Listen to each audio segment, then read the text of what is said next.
নমস্কার বন্ধুরা, আজকে আমি আপনাদের সাথে শেয়ার করছি একটা ব্রেকফাস্টের রেসিপি, যেটা খেতে খুবই টেস্টি আর বানানো ততটাই সহজ।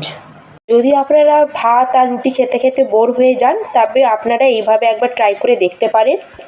আশা করি খেতে খুবই ভালো লাগবে। তাহলে চলুন শুরু করা যাক। এখানে আছে আমার মাখা আটা, যেটা আমি রুটি বানিয়েছিলাম, আর এটুকুনি আটা আমার বেঁচে গেছে।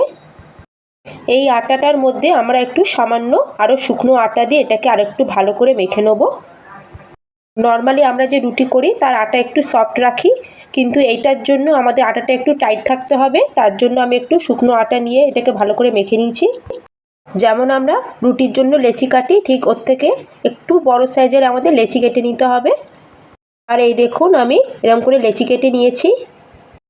এবার এখানে আমি একটা লেচি নিয়ে এর মধ্যে শুকনো আটা দিয়ে, এটা আমরা রুটি যেরকম করে বেলি ঠিক ওরকম করে এটাকে বেলে নেব। কিন্তু রুটিটা আমাদের একটু মোটা করে বেলতে হবে। আর এই দেখুন, আমি রুটিটাকে বেলে নিয়েছি।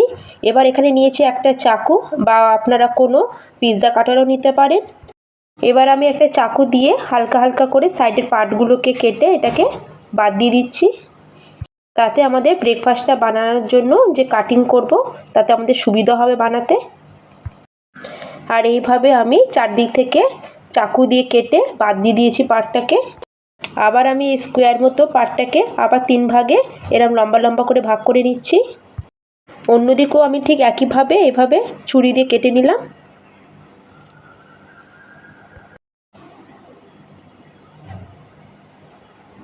এইভাবে কাটিং করার পরে আমরা একটা এখান থেকে পিস নিয়ে নেব। কাট করার পরে এরম একটা পিস নেব, আর এই দুটো কোণাকে এইভাবে হাতে আমি দাবিয়ে নেব। পেছনের সাইডেও কোণাটাকে দাবিয়ে দিতে হবে। আর এই কোণাগুলোকে চিপকানোর জন্য কোনো জল লাগবে না, খালি আঙুল দিয়ে এভাবে দাবিয়ে দেবো। খুব সিম্পল বানানো। একটা পিস নেবো আর তার সামনে দুটো কোণাকে মুড়িয়ে দেবো, আর আবার পেছন দিকে দুটো কোণাকে পেছন দিকে এইভাবে আঙুল দিয়ে আমাদের চেপে দিতে হবে, হালকা একটু দাবিয়ে দিতে হবে, ব্যাস। এভাবে সব লেচিগুলোকে আমরা রুটির মতো বেলে আমরা এভাবে শেপ বানিয়ে নেব। এটা বানানো খুবই সহজ, আর এটা দেখতেও খুব সুন্দর লাগে, আর খেতে তো এত টেস্টি লাগে যে এটা আপনারা একবার বানালে বারবার বানিয়ে খাবেন। আর তার সাথে এটা হেলদি, কারণ এটা আমরা গমের আটা দিয়ে বানাচ্ছি। আর এই দেখুন বন্ধুরা, আমি সব লেচি থেকে এইভাবে সব শেপ তৈরি করে নিয়েছি। এবার যাব নেক্সট প্রসেসে।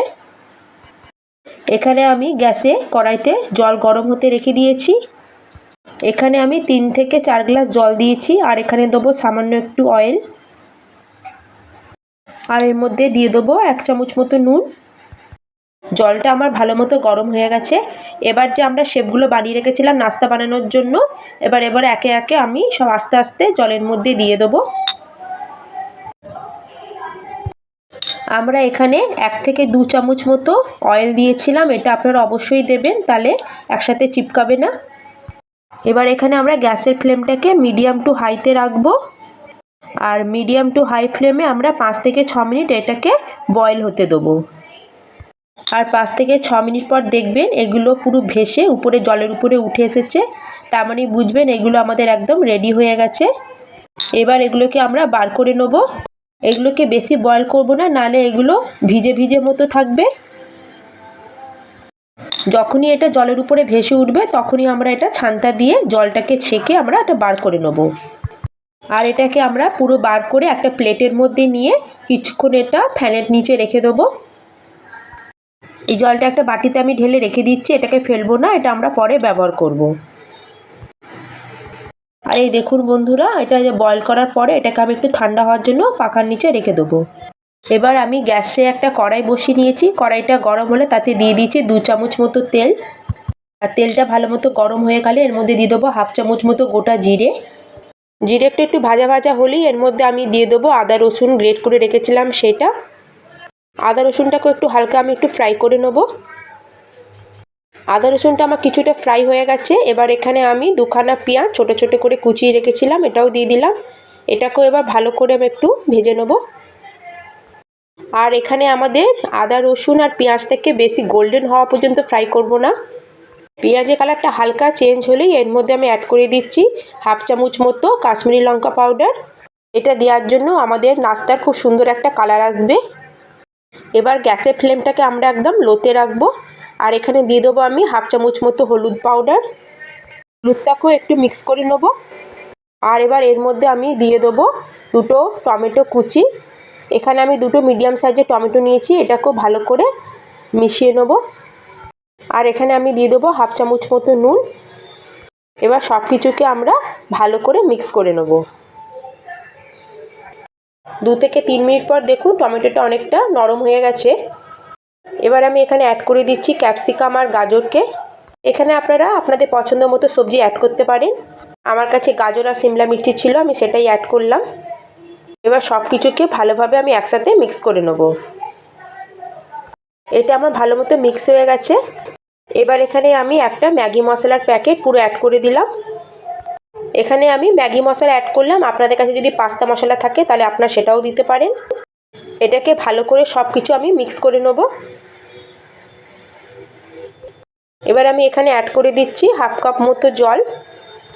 এটা সেই জলটাই যেটা আমরা নাস্তা বয়েল করেছিলাম, যেটা আমি রেখে দিয়েছিলাম, সেই জলটাকে এখানে অ্যাড করলাম। এটাকে ভালো করে মিক্স করার পরে এটাকে আমি 5-6 মিনিটের জন্য ঢেকে রেখে দেবো, যাতে সিমলা মির্চি আর গাজরটা ভালো মতো বয়েল হয়ে যায়। আর 5-6 মিনিট হয়ে গেছে, দেখি আমাদের সবজিগুলো ভালো মতো সেদ্ধ হয়ে গেছে। এটাকে ভালো মতো একবার মিক্স করে আমাদের সেদ্ধ করে রাখা নাস্তাটা আমরা এর মধ্যে দিয়ে দেবো। এবার নাস্তাটা দেবার পরে আমরা ভালো করে সবজির সাথে এটাকে মিক্স করে নেব। আপনারা চাইলে এটাকে পাস্তাও বলতে পারেন, ওরকমই দেখতে লাগছে। একদম হালকা হাতে এটাকে আমাদের মিক্স করতে হবে। আমরা যেরকম সবজি রান্না করি যেরকম নাড়াই সেরকম নাড়ালে হবে না, তাহলে এটা ভেঙে যেতে পারে। মশলার সাথে ভালো করে মিক্স করার পরে এখানে আমি আরও হাফ কাপ মতো জল অ্যাড করে দিচ্ছি। এটা ওই জলই যেটা আমরা নাস্তাকে বয়েল করেছিলাম। এবার এটাকে আমরা ভালো করে মিক্স করে নেব।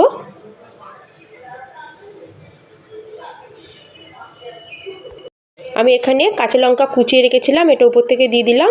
আর এটাকে এবার 2-3 মিনিটের জন্য ঢেকে আমি এটাকে কুক হতে দেবো। এর থেকে বেশি এটাকে ঢেকে কুক করব না। আর 2-3 মিনিট পর আমরা ঢাকনা সরিয়ে দেখে নেব। আর দেখুন কত সুন্দর আমাদের টেস্টি চটপটা নাস্তা একদম রেডি হয়ে গেছে।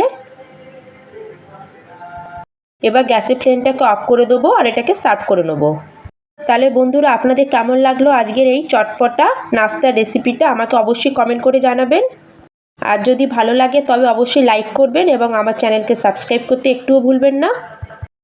এটা একটা হেলদি রেসিপি আর বানানো তো দেখলেনই কতটাই সহজ। বাইরে থেকে পাস্তা না কিনে এইভাবে বাচ্চাদের আপনারা ঘরে বানিয়ে দেবেন বা স্কুলের টিফিনেও দিতে পারেন। বন্ধুরা, আজকের যদি আমার এই রেসিপিটা আপনাদের ভালো লাগে তবে লাইক করবেন, কমেন্ট করবেন এবং আমার চ্যানেলকে সাবস্ক্রাইব করতে ভুলবেন না। আপনারা অবশ্যই একবার এইভাবে ট্রাই করে দেখবেন, আশা করি খুবই ভালো লাগবে। তাহলে আজকের মতো আমি এখানে আমার রেসিপিটা শেষ করলাম। জয় হিন্দ, জয় ভারত।